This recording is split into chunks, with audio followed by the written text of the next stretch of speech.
A black belt in Jitsu challenges a black cleaning lady to a fight just for fun. And what happens next is something no one there will ever forget. The mop was still wet when Lauren Baker walked into the gym. It was early Tuesday morning, just past 6 o'clock. Camilla Turner had her back to the front door, wiping the right corner of the mat with that slow rhythm she had every morning. Methodical, almost meditative. The gym was silent, the kind of silence that belongs to people who arrive before the world wakes up. "Hey," Camilla didn't turn around right away. She finished the motion, leaned the mop handle against the wall, and looked over her shoulder. Lauren Baker was 26 years old, a black belt since she was 22, and had the bearing of someone who grew up hearing she was talented. Her white GA was immaculate, her belt tied with the precision of a ritual. Her hair was tied back without a single strand out of place. She wasn't cruel by nature. She was the kind of person who crosses certain boundaries without realizing they exist, which is sometimes more dangerous than conscious cruelty. "Do you clean here every day?" "Every day," Camilla replied. Her voice was low, without inflection. Lauren looked at the mat, then at Camilla, then at the mat again. There was something in the way she looked, not exactly contempt, but that distance certain people maintain without ever having consciously chosen to do so. "Have you ever tried training?" Camilla took the cord back. "No. We could do some light sparring." The smile was casual, natural, just for fun, just so you can feel what the mat is like. The gym was quiet. Outside, a car passed on the wet street. The ceiling still held the faint smell of sweat and rubber from the night before. Camilla looked at the spot on the mat that still needed cleaning and didn't answer. Lauren interpreted the silence as shy hesitation. She was used to that effect. She was a state champion, had trophies on the glass shelf right by the entrance, and people usually shrunk in her presence without quite knowing why. "I won't hurt you," she added. "I promise." That sentence hung in the air like smoke after the fire has gone out. Camilla picked up the bucket and walked toward the back hallway without answering. But before turning the corner, she stopped in front of a narrow door, the cleaning closet, and opened it to put away the equipment. On the inside of the door, held in place with a worn piece of tape, was a photo. Small, faded, with edges slightly curled by time and the hallway's humidity. No one at the gym knew what that photo was. Students walked down the hallway every day. They never paid attention. It wasn't the kind of thing that catches the eye of someone who isn't looking. But it was there. For months. Derek King arrived at 7:20. Owner for 12 years. A coral-colored black belt. The man who had transformed a 200 square meter, rented space into one of the most respected training centers in the state. He had a habit of arriving before the students, having coffee in the small back room, and looking at the clean tatami mat before the weight of the day began to bear down. When he saw Camilla sitting on the bench by the aisle, her uniform still on, and her hands folded in her lap, he knew immediately that something had happened. She didn't usually sit down. Camilla Turner was the type who disappeared when her shift ended. Quiet, efficient, invisible by choice. Seeing her standing there motionless was the kind of thing that didn't fit into any normal version of the day. "What's up?" Derek asked, lowering his voice without realizing it. She told him, briefly, without drama. Lauren's proposal, the exact words, the tone in which they were spoken. Derek was silent for a time that was far too long for the situation. It wasn't the pause of someone processing something simple. It was the pause of someone calculating, weighing variables Camilla hadn't mentioned. But that clearly existed in his head, in some drawer he'd kept locked for quite some time. "Did you say anything to her?" "No." He nodded slowly. He ran his hand through the back of his neck. He looked down the hallway as if checking to see if anyone might have heard. "Well, never mind." but his voice lacked the lightness the words demanded. There was a very specific tension there. The tension of someone carrying a secret they didn't ask to keep, but took on anyway because someone important asked them to, and who now realized with growing discomfort that this agreement had an expiration date that was fast approaching. Camilla looked at him for a second. Just one. Then she grabbed her bag, said thank you in her usual voice, and left. Derek stood still in the hallway after she left. He stared at the closed door of the cleaning closet for a long moment. Then he went to get his coffee and couldn't finish. The cup. If you're enjoying this story, subscribe to the channel before continuing, because what comes next will completely change what you think you know about Camilla Turner. The story began to spread throughout the gym that same Tuesday afternoon. It wasn't Lauren who told it on purpose. It was the way she mentioned it in passing, during a break between rounds, with that tone of someone sharing a small, harmless anecdote. I told the cleaning lady to train with me this morning. She didn't even respond. A short laugh, another laugh. The story spread from student to student with the specific speed of things that seem harmless, precisely because no one stops to examine what lies beneath. Lauren didn't mean any harm. That was the problem. She genuinely thought she was being nice, including someone, offering an experience. The fact that the offer carried a weight she couldn't see because she'd never had to see it. That detail didn't appear on the maps Lauren Baker navigated.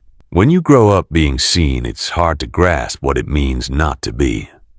By Wednesday night, the situation had already become a sort of running joke in the gym's group chat. Nothing explicitly cruel. Just that specific kind of humor that works at the expense of whoever isn't in the room to respond. Derek read every message without commenting. He closed his phone. He stared at the ceiling of the back room for quite a while, as if trying to calculate how far this would go before he needed to do something. Thursday morning, Camilla arrived at 5:50 as usual. Felix Parker was at the gym earlier than usual. 42 years old, a brown belt for 3 years, one of the academy's longest-standing students, and probably the quietest. He had the kind of presence that fades into the background of conversations. People rarely remembered whether he was in the room or not. Years of training had developed in him a quality of attention that was almost clinical. He noticed things. He rarely commented. That morning, he was doing technical drills alone in the corner of the mat when Camilla walked in with the bucket and mop. He greeted her with a nod. She responded in kind. Neither of them said anything else. Felix didn't return to training immediately. He stood watching, not conspicuously. The kind of peripheral attention one develops after years in a gym, when the body learns to catalog movement even when the mind is seemingly elsewhere. Camilla was running the mop along the edge of the mat, and there was something about the way she held the handle, her hands, the position of her elbows, the balance of her weight on her hips as she turned her body to cover a wider area without unnecessary steps. It was a small thing, almost imperceptible, the kind of detail that only makes sense if you know exactly what you're looking for. Felix stayed quiet for a long time after that. When Camilla walked toward the back hallway, he returned to practice without saying a word to anyone. But around 8 in the morning, when 2 younger students started commenting on the situation in their usual tone, Felix said just one thing. Without looking up from the tape he was wrapping around his wrist, "There's something about that woman." The 2 laughed. They thought he was being dramatic. Felix said nothing more, and he didn't laugh. On Friday, Lauren stepped in. Not out of malice, but because of the way certain situations take on a life of their own when no one puts the brakes on. She mentioned Camilla again in the hallway before the afternoon practice with 3 other students nearby. The sparring proposal had taken on a different tone without Lauren realizing it. What had started as a casual invitation had gained an audience, and an audience changes the nature of anything. "Whenever you want," Lauren said, smiling. "We have an extra kimono here." Camilla was holding the bucket in her right hand. She looked at Lauren. She looked at the 3 students around her. She looked back at Lauren. There was a silence of maybe 4 seconds, which in that hallway seemed substantially longer. Camilla said. A single sentence, low voice, no inflection. Lauren blinked. So did the 3 around her. No one had expected that response. Derek, who was 6 meters away and had heard everything, felt something turn inside his chest. Not exactly fear, but something more complicated. The sensation of someone who tried to hold a kettle over the fire and realized too late that the water was already boiling. It was set for Monday, 6:30 a.m., before the students arrived, or so Lauren imagined. On Saturday, Camilla entered the empty gym for the weekend cleaning. She walked down the back hallway, opened the cleaning closet, and put away the supplies from the previous day. Before closing the door, she stood still for a moment, looking at the photo on the inside wall. It wasn't sadness on her face. It wasn't pride. It was something harder to name. The expression of someone looking at a version of herself that truly existed in another time and that hadn't disappeared, only been stored away in a restricted access place, that sometimes, alone in a silent hallway early in the morning, she allowed to breathe for an instant. She closed the door and went to work. Monday arrived with a gray sky and the gym more crowded than that time of morning had any reason to be. The word had gotten around, not in an announced way. More like those things everyone knows without anyone needing to say it explicitly. There were 6 students sitting in chairs along the wall when Camilla arrived. 7, counting Felix Parker, who was leaning against the column on the opposite side with his arms crossed, and an expression that was neither amused nor expectant. It was one of attention, the specific attention of someone who has already formed a hypothesis and is waiting to see if they were right. Lauren was already on the mat, white kimono, black belt, stretching her shoulders with the ease of someone who is absolutely certain of the situation. Camilla stopped at the entrance. She looked at the people against the wall. She looked at the mat. She looked at Derek, who was in the back with a cup of coffee that looked more like an object to hold than an actual drink. He looked back at her. There was a plea in his expression. Not for her to stop. Not exactly for her to continue. Just the silent plea of someone holding their breath and already knowing they have no control over what's coming. Camilla went to the cleaning closet. She returned wearing dark blue shorts and a plain white t-shirt. No kimono. No belt. Bare feet on the tatami. Her hands hung loosely at her sides, her posture upright yet relaxed, like someone who had entered a familiar room. One of the students against the wall whispered something to the classmate next to him. There was a brief laugh that died out when no one joined in. Lauren approached with her usual smile. She explained the fundamentals of the guard position. She showed how to close the grip on the kimono. She was didactic, patient, the demeanor of someone teaching, which was simultaneously the demeanor of someone who needs the other person to understand that she has something to teach. She was being kind, and in that specific kindness lay a hierarchy. She didn't even realize she was drawing. Camilla listened. She didn't ask questions. She didn't try out the demonstrated movements. She just listened, her eyes slightly lowered, her hands still loose. You can start whenever you want, Lauren said finally. Camilla closed her eyes. 3 breaths. Slow, controlled. It wasn't a relaxation technique. It was preparation. The gesture of someone accessing something that has existed for many years in a very specific part of the body, not in the mind. Not in intention, but in the muscle memory that doesn't fade even when everything else does. When she opened her eyes, there was a smile on her face. It wasn't nervousness, it wasn't irony. It was the smile of someone who had just arrived at a place they know well. On the opposite side of the room, Felix Parker slowly straightened up. What happened in the next 90 seconds was hard to describe for those in the room at that moment. Not because it was violent, but because it was too precise for the context in which it was set. There was a geometry to it, a fluidity that didn't require force because it didn't need it. It was the kind of movement that only exists when someone has spent enough time in an art to stop fighting against it and start inhabiting it. In 12 seconds, Lauren was in a position she didn't recognize. She tried to get out, and the space that should have existed to get out simply didn't exist, not because she was being blocked by force, because it had been occupied beforehand, in a way Lauren couldn't trace because the path hadn't been aggressive. It had been fluid, almost gentle, the sequence of someone who understands the geometry of the human body in a way that goes beyond effort. In 30 seconds, Lauren was processing how she had gotten there. In 90, she hit the mat. The silence that followed was of a different quality than ordinary silence. It was the silence of an entire room recalibrating, reviewing, from back to front, every premise she had brought into that space that morning.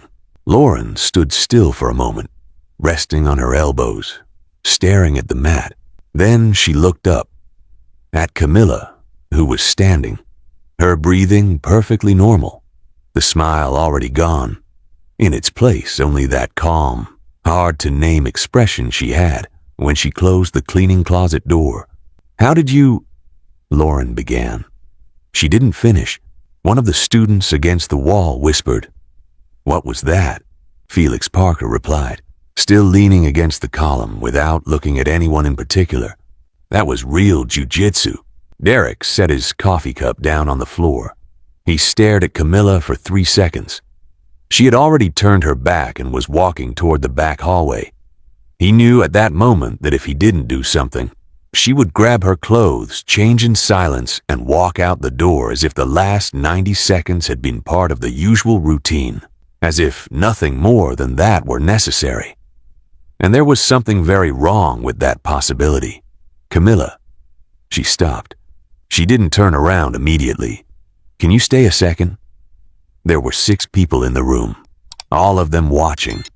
The weight of those gazes was tangible, almost physical. Camilla turned. She crossed her arms.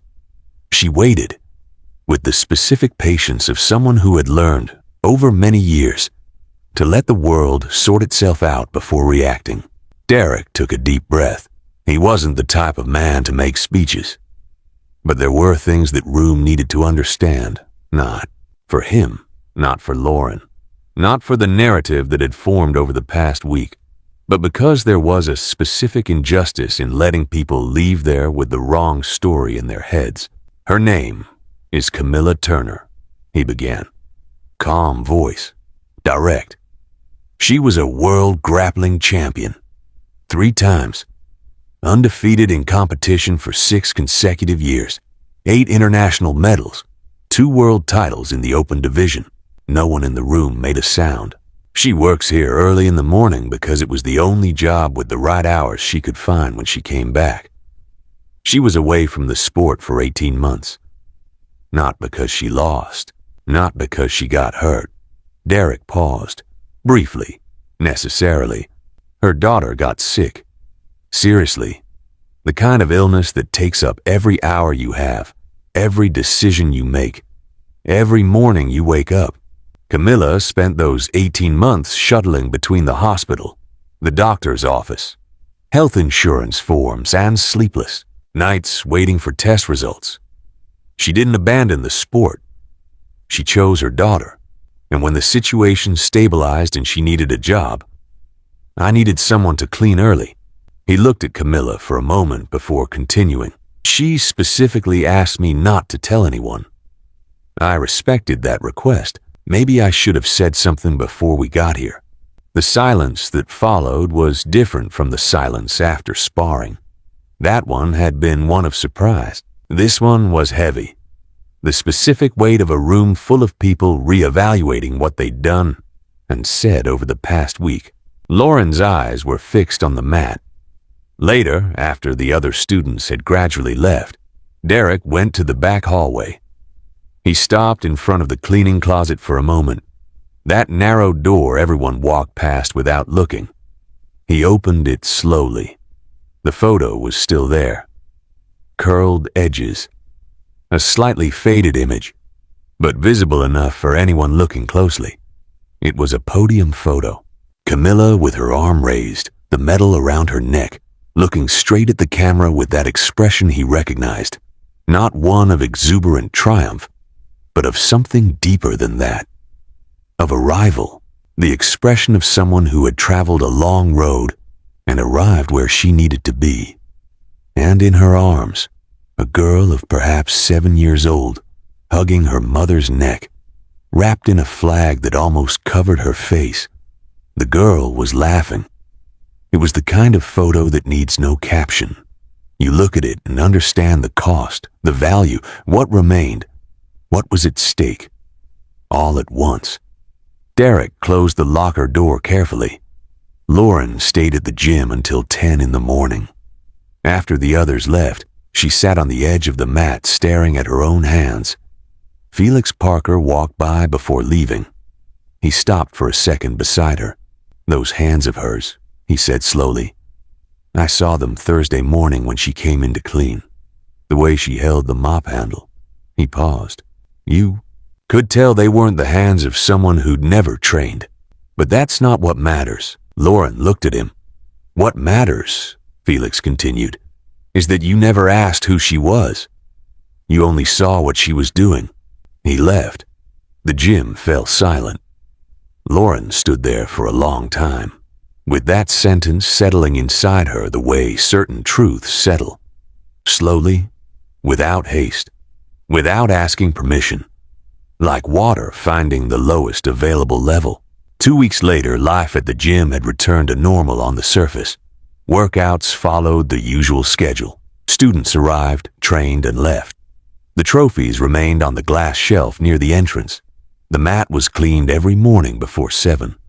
But some things had changed in ways that aren't visible when viewed from a distance. Lauren Baker started arriving earlier. Not to train, at least not at first. She'd arrive around 6:10, 15 minutes after Camilla, and stay in the small back room with a cup of coffee. She didn't force conversation. She didn't try to fix what had happened with words, because she had realized, during those hours alone on the mat, that certain things cannot be fixed with words, if they are fixed at all, through presence and sustained attention over time, through the willingness to show up even when it's not convenient. So she showed up. In the second week, one morning when the two were in the same hallway at the same time, Lauren asked about her daughter.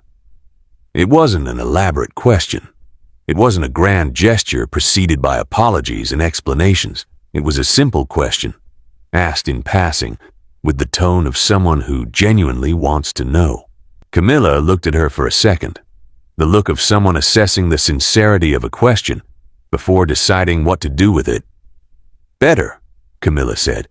"She went back to school in March." "That's good," Lauren replied. And it was true. There was nothing more to those two. Words. No guilt disguised as concern. No performative generosity. Just what the words said. Camilla nodded. Lauren nodded. The two went on their way. Derek King saw that exchange at the end of the hallway and said nothing.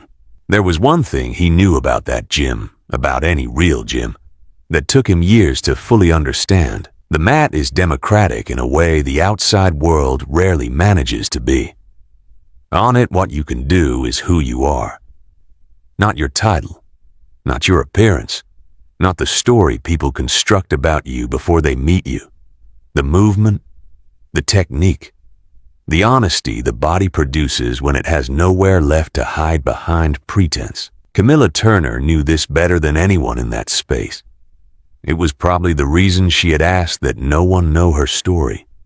Not because she was ashamed, but because she knew that if people knew, they would see the story before they saw her.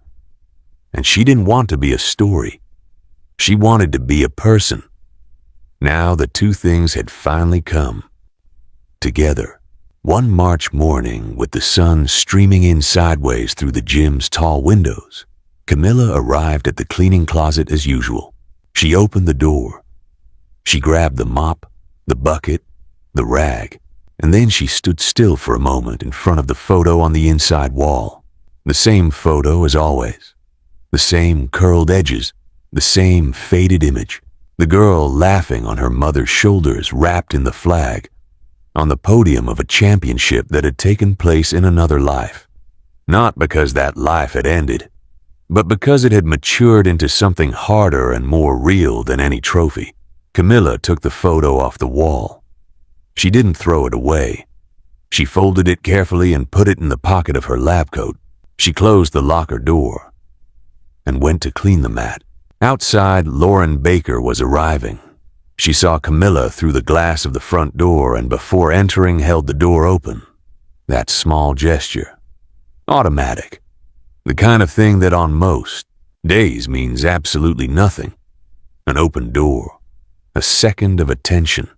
A gesture the body makes without the mind having to decide. On that day, in that context, after everything that had happened within those walls, it meant everything.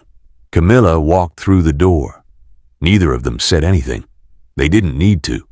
Some conversations happen without words. Some are made entirely of small gestures and presence, of showing up, of holding the door open for someone who was there all along, and whom you only stopped to see too late. But stopped. This story doesn't end with a trophy. It doesn't end with a speech or a dramatic reconciliation. It ends with an open door and two women in a gym early in the morning, on an ordinary day, with the light coming in from the side and the mat waiting. Sometimes dignity doesn't need a stage.